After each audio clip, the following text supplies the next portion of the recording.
sait pas comment ça va se passer, là, on essaye de... Ça va être vraiment un épisode Elliptique. Elliptique. Un épisode elliptique. Parce que moi j'ai déjà beaucoup de la fièvre. D'ailleurs, je vais prendre mes distances. Non, je rigole. Je suis souffrant, mais j'aime bien avoir de la fièvre. Ça, c'est un truc. Oui, j'aime bien avoir de la fièvre, exactement. On a des interventions. Merci, parce que ça me rend un peu plus sensible. Par exemple, tu vois, l'harmonie des couleurs. Ouais, tu vois. Là, je me dis, oh, regarde, il y a une belle harmonie de couleurs entre le bleu, ça les différents bleus et tout. Je et me puis dis, regarde, c'est joli, le rappel entre la canette et la Exactement. fleur, et le tapis et le canapé, je trouve que il y a des teintes de bleu et de violet. C'est Et incroyable. puis il y a même du violet sur ton livre que je n'avais pas vu, ce qui nous Tu rappelle vois tout à fait la canette de Coca Cherry et les... T'es d'accord avec ça? Comment ce sont ces fleurs? C'est ceux de Pâquerette. Des pâquerettes, violette, lilas, mauve, purple, turquoise, Deogracia Big Up.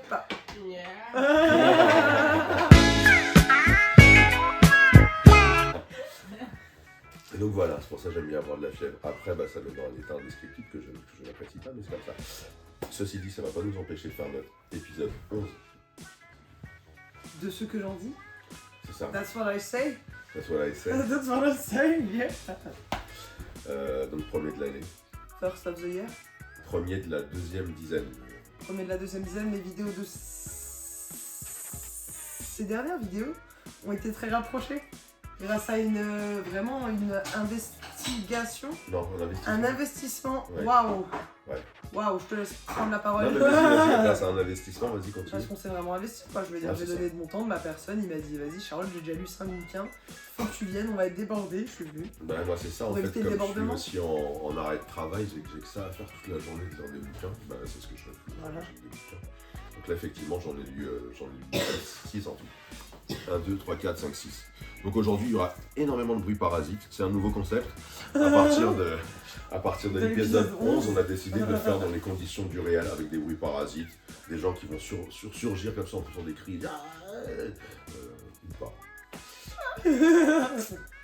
Ok, on commence par le premier bouquin. Toi, t'as lu quelque chose, toi? Bien sûr que non. J'ai bien évidemment qu'est-ce qu'on pas va eu le te temps. lire En 5 jours, entre l'épisode 10 et l'épisode 11, 5 jours pour lire un manga, tu te rends compte que c'est impossible. Alors, le premier, je me lève parce que je l'ai dans ma tablette. Ah.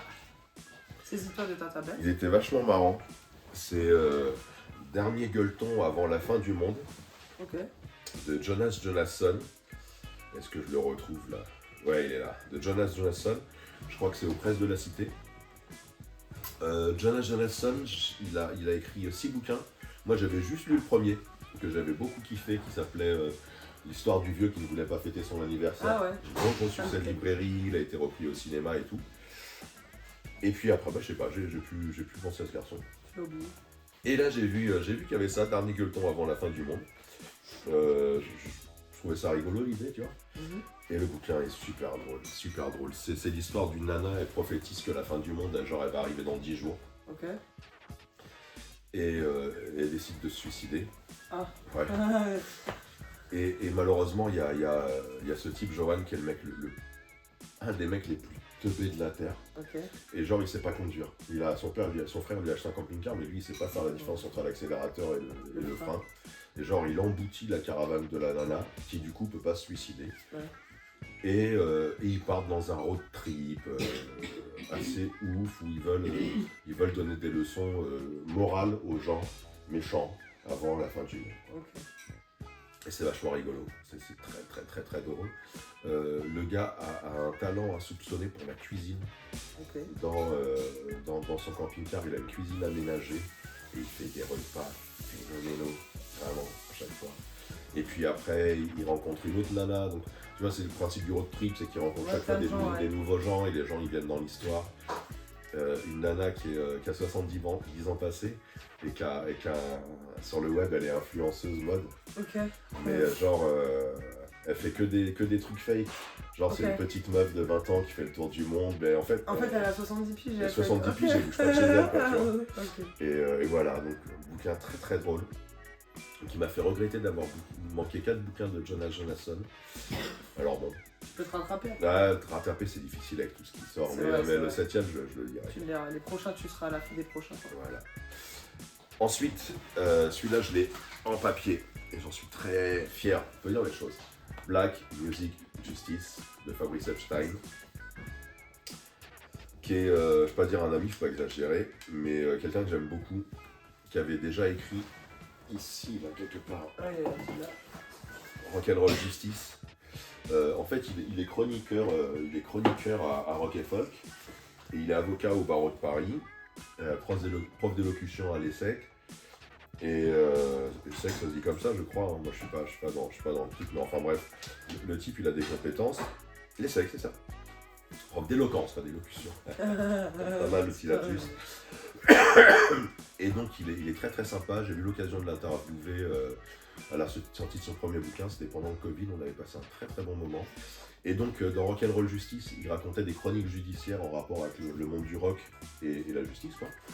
Et là, dans Black Music Justice, je vous laisse deviner, ce sont des chroniques judiciaires en rapport avec des injustices dans la musique. Ouais, alors ou des affaires judiciaires des en affaires tout cas, judiciaires. Mais en rapport avec la musique black. Yes. Alors, pas toujours que des noirs. Par exemple, il y a Michael Jackson. Non, je rigole.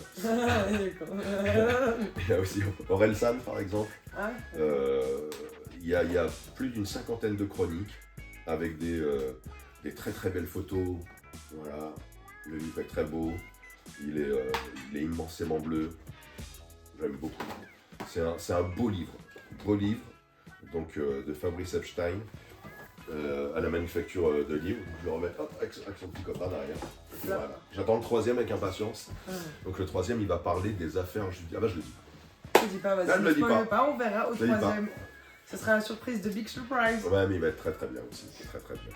Tu me le diras en off? Ouais, je le saurais. Ensuite, il y a... Non mais vas-y, continue. J'aime bien les gens comme ça quand tu pètes des... I know, je saurais, vous saurez pas. Vas-y, parle du troisième alors. Le bureau des défunts. C'est une tétralogie, donc une histoire en 4 parties. La première partie s'appelle « La mort vous appartient ».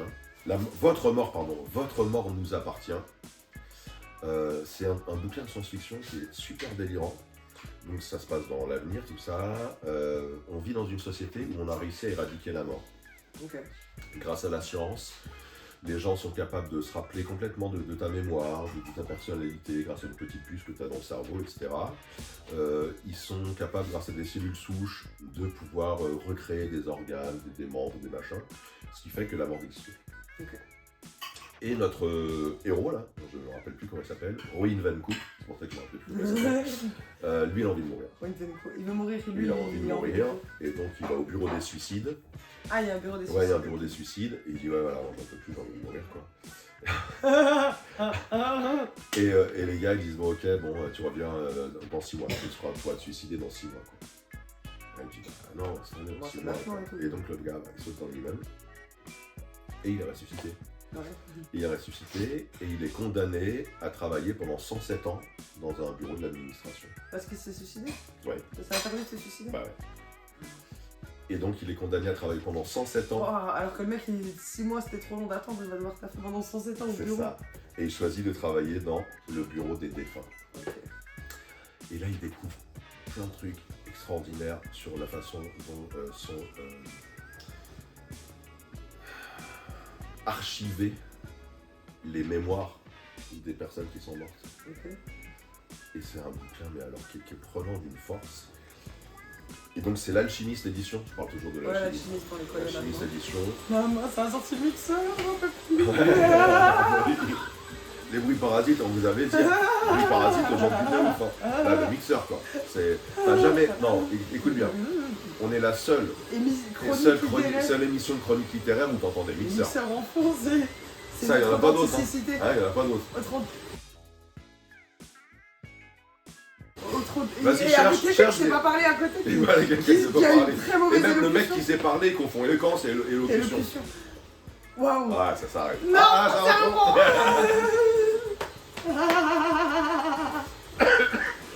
On profite tous. Vas-y, on boit une petite pause. J'en profite pour tousser. On profite, on boit une petite pause dégustation. En même temps, c'est pas comme si ça durait 2 heures le mixeur. Non, ça va. C'est fait, tu vois. C'est ça, on pourra meubler pendant ça. Voilà. En principe. Tout est ok. Le bureau super. des défunts. Donc, le bureau des défunts. Super bouquin. Là, c'est le volume 1. l'alchimiste m'a envoyé les 3 volumes suivants, donc là je vais bientôt vous en reparler. Et c'est du coup les 4, ouais, du coup, si tu m'as dit une tétralogie. Tétralogie. Donc les 4, alors justement les 4 forment un ensemble. Donc la tétralogie, là, c'est le tome 1. Là c'est le tome 1. Et du coup tout sera lié à ce monde-là. C'est la suite. Ok. C'est la suite. Intéressant. Ouais. Et en fait le truc c'est que dans le catalogue, j'avais vu un recueil de chroniques qui s'appelait Le Bureau des défunts. Et je me suis dit, ouais, ça doit être vachement intéressant. Et en fait, Lionel Cruzig m'a dit, ouais, c'est intéressant effectivement, mais ça fait suite à la tétralogie. Ok, il faut que tu... Du coup, je suis en train de lire la tétralogie et je me réjouis beaucoup. Très bien. Really good. En fait, j'ai lu plein de trucs qui m'ont fait beaucoup plaisir là, actuellement. Je ne vous présente plus la Spy Family. Tu connais Léo, la Spy Family? Non. La Spy Family, c'est un manga, donc japonais, d'un garçon qui s'appelle Tatsuya Endo, et qui est super drôle. Super drôle, donc la Spy Family, c'est un bouquin d'espionnage bourré d'humour, avec un espion qui s'appelle Twilight, qui pour les besoins d'une mission doit avoir une femme et une enfant. Donc il se marie vite fait avec une nana, il sait pas, c'est une tueuse à gages.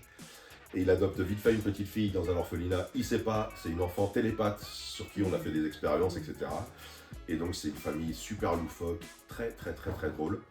Et dans cet épisode, pour féliciter la petite Aya d'avoir... Naya ou Aya? Aya je crois. Anya. La petite Anya d'avoir sauvé la vie d'un camarade, il décide de lui offrir un chien. Ok. Et au même moment, il y a des terroristes qui décident de faire un attentat en utilisant des chiens. Donc, tout tourne autour de cette histoire de chien, c'est extrêmement drôle. Bon, il y en a 11 qui sont parus jusqu'à ce jour, le 12e sortira au mois de mars de cette année. C'est un scoop, je pense. Et des 4 premiers, c'est mon préféré. Donc, je suis pressé de lire le 5. Et je remercie beaucoup Caroline, qui est ma fournisseuse officielle de la série Spy Family. Merci à Caroline. Ensuite, toujours dans ma petite liseuse, un bouquin, je le retrouve pas, je crois que non, c'est possible. Ah non, alors non, il n'est pas dans ma liseuse. C'est un livre audio? Ouais, c'est un livre audio. De chez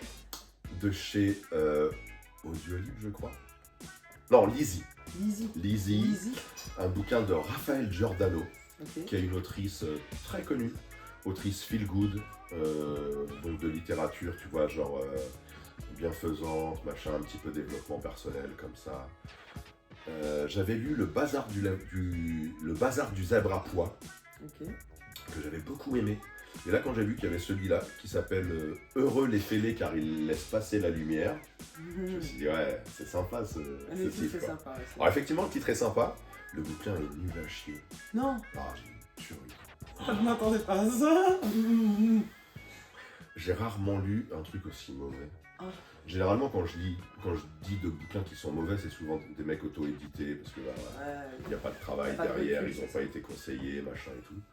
Mais là c'est édité en plus. Ah ouais. Chez Récamier. Donc, c'est édité chez Récamier. Ouais.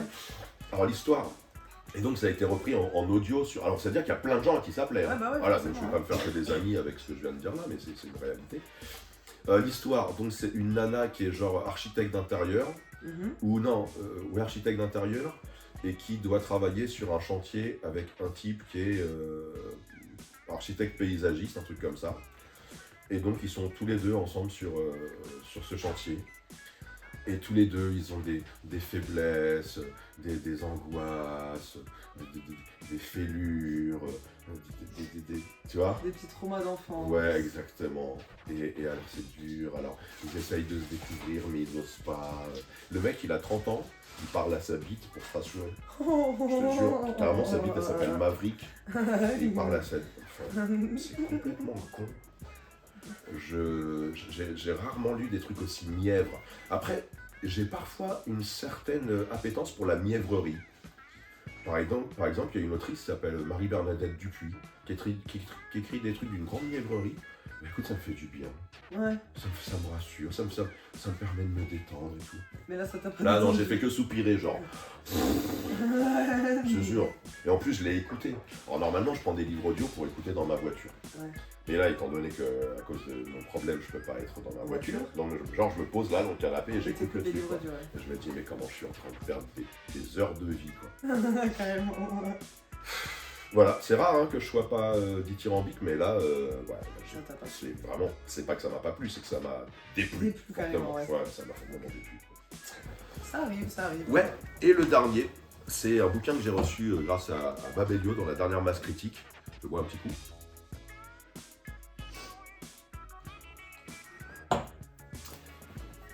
Kadat, l'inconnu. Une adaptation en comics de Howard Phillips Lovecraft, auteur iconique de la fantasy et de la littérature de l'imaginaire. Vraiment un pionnier du genre de la littérature d'horreur, quoi. Okay. Il fait des trucs, tu vois là il y a des ghouls, il y a des machins, c'est très noir. Ça raconte l'histoire d'un mec qui s'appelle Randolph Carter et qui dans un rêve veut découvrir une cité qui s'appelle Kadat l'inconnu, qui est la cité des dieux. Et en fait, à chaque fois, il veut poursuivre ses rêves et il se rendort, il poursuit ses rêves, etc. Okay. En fait, c'est pas des rêves, c'est des cauchemars, quoi. Okay. C'est super glauque, c'est super terrible, c'est super monstrueux. Et c'est du Lovecraft, quoi. Alors, Lovecraft, on a un abonné, je le salue. Je me rappelle plus de ton nom, t'as un pseudo super immémorable. Donc, ça va te plaire, quoi. Toi, ça va te plaire. Tu aimes Lovecraft, tu l'as dit dans un commentaire, t'aimes beaucoup Lovecraft, donc ça, tape dedans. C'est chez Black River. C'est tout en couleur, très très beau, très très sombre. C'est vraiment du Lovecraft. Donc ce sont des dessinateurs espagnols qui ont fait ça. Pas moins de 3 dessinateurs. Ah ouais. Donc il y en a un qui s'occupe de la direction artistique. Il y a 8 épisodes dans le comics. Et ils écrivent. Un écrit le premier épisode, l'autre le deuxième, l'autre le troisième, etc. Ils sont oui. Donc ils sont à 2 à dessiner. Okay, et un qui fait le découpage. Parce que c'est adapté d'une novella, enfin d'un roman court de Philip Lovecraft. Howard Phillips Lovecraft. Et donc qui s'appelle justement Kadat l'inconnu. Et ils ont fait donc cette adaptation en comics chez Black River. C'est très très bien pour les gens qui aiment Lovecraft ou pour les gens qui veulent le découvrir. Sinon, franchement, c'est pas un grand public, quoi. J'ai vu sur net, ils disaient est-ce que c'est tout public, machin, ils ont dit ouais. Moi, je trouve pas. Parce que c'est quand même vachement sombre. Ouais. Après, c'est vrai que j'ai peut-être aussi moi des idéaux un petit peu élevés, peut-être protéger les enfants outre mesure, mais bref.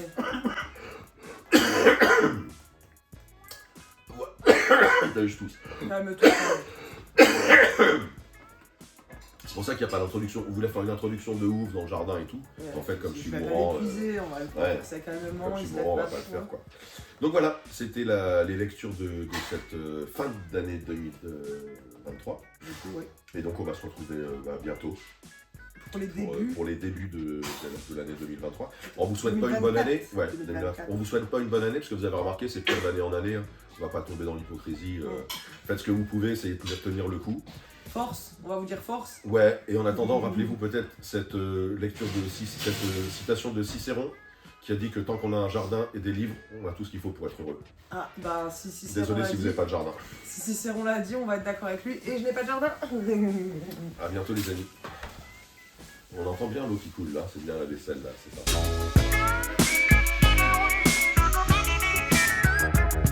Super stylé.